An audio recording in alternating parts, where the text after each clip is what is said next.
Consiglio vi sia una opposizione che sa fare opposizione,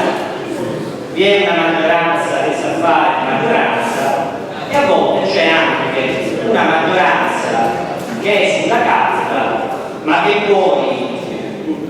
non solo nascondendosi ma anche, voglio dire, intervenendo in aula dimostra di essere opposizione, ma non quell'opposizione, in questo caso il consigliere Barbattolo,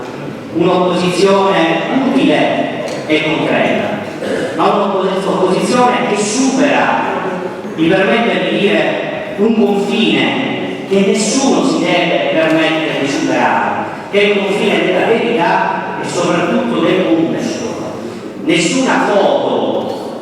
riuscirà a oscurare il grande impegno che questa amministrazione sta mettendo nell'ambito della legalità e della criminalità. Ma attenzione, non lo dicono le mie parole, lo dicono i fatti, lo dicono gli atti,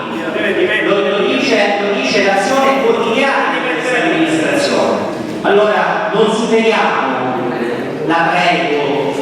visto che lei è una persona seria, non superiamo il confine della verità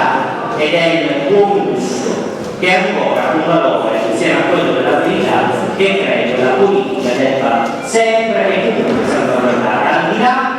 dei problemi personali, al di là delle antipatie, al di là delle simpatie. Grazie.